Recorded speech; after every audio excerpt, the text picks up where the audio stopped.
उत्तर प्रदेश महिला आयोग की अध्यक्ष बबीता सिंह चौहान जी हमारे साथ हैं। मैम, महिला सुरक्षा को लेकर अहम निर्णय लिए गए हैं, प्रस्ताव भेजे गए हैं। तो जिस तरह से सैलून है, जिम है, वहां पर महिलाओं की जो नियुक्तियां है वो अनिवार्य है। देखिए, मुझे लगता है मैं पहले भी आपको बताना चाहूँगी कि जहाँ महिला कस्टमर हैं, वहाँ एम्प्लॉयी महिला क्यों नहीं होनी चाहिए, है ना? तो मेरा सिद्धांत है क्योंकि महिला आयोग की अध्यक्ष हूँ, मैं भी महिला हूँ, तो मैं चाहती हूँ कि महिला आत्मनिर्भर भी बने और महिला सुरक्षित भी रहें। इस सुरक्षित और आत्मनिर्भर बनाने की तरफ ये मेरा एक कदम है, क्योंकि महिलाओं के लिए अगर जिम की बात की जाए, तो जितने लड़के जाते हैं उससे कहीं ज़्यादा लड़कियाँ महिलाएँ जिम में जा रही हैं। तो जब जिम में इतनी तादाद में जाती हैं तो वहाँ महिला ट्रेनर क्यों नहीं रखी जाती? मतलब ये कोई बात थोड़ी हुई कि हम कहते हैं कि वैसे तो पुरुष और महिला सब कंधे से कंधा मिला के हर जगह महिलाएँ काम कर रही हैं। जिम में ऐसी क्या बात है जो महिलाओं को ट्रेनर नहीं रखा जा सकता?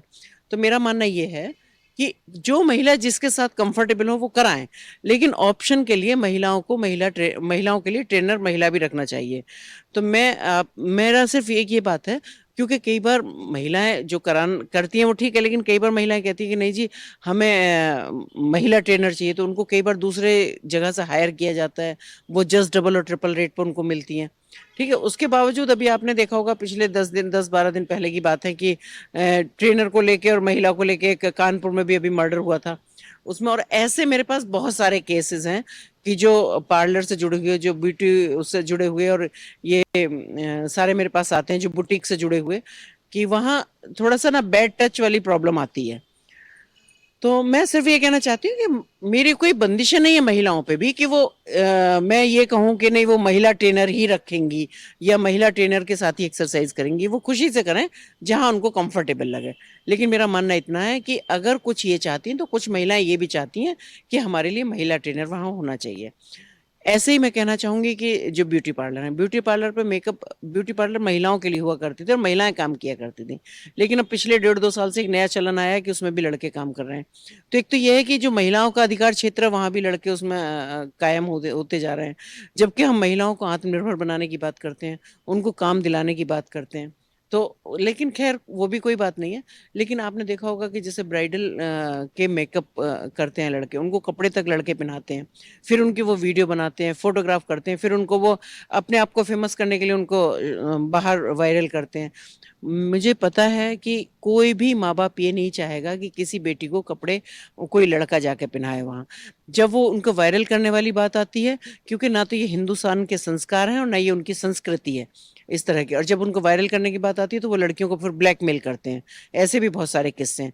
तो मेरा मानना ये है कि जहाँ लड़कियों की ज़रूरत है, कम से कम कपड़े पहनाने की जैसी जगह, या आप कमरे में अकेले मेकअप कर रहे हो तो वहाँ कम से कम महिला होना चाहिए। महिलाओं के सामने करें जिससे वो कम्फर्ट ज़ोन में जाएँ वहाँ। दूसरा रहा सवाल, एक था कि भई टेलर के यहाँ। मैं बहुत क्लियर कहना चाहती हूँ, ना तो ये कोई बहस का मुद्दा है, ना इसमें कोई किसी को क्रिटिसाइज़ करने वाली बात है, ना मैं किसी को ये कह रही आप नौकरी में मत रखो या आप अपने किसी प्रतिष्ठान को बंद करो। मेरा बिल्कुल कोई इरादा नहीं है। मेरा सिर्फ़ इतना है कि महिलाएँ सुरक्षित रहें, महिला आत्मनिर्भर बनें। बुटीक की बात है, आप जानते हैं कि टेलर हैं, वहाँ भी 80 और 90% बुटीक पे जेंट्स ही टेलर होते हैं। जब मेज़रमेंट की बात आती है तो मेज़रमेंट वो खुद जिसमें महिलाएँ बिल्कुल कंफर्टेबल नहीं होती हैं। जब कंफर्टेबल नहीं होती है, लेकिन उनकी मजबूरी होती है क्योंकि वहाँ कोई महिला नहीं होती है। और जब कपड़े अच्छे सिलता है नो डाउट टेलर, तो महिला भी जाना चाहेगी कि वहाँ वो करें, तो वो उन चीज़ों को भी बर्दाश्त करती हैं और बाहर वो घर में किसी से नहीं बता पाती, क्योंकि घर वाले कहेंगे कि वहाँ क्यों जाती हो?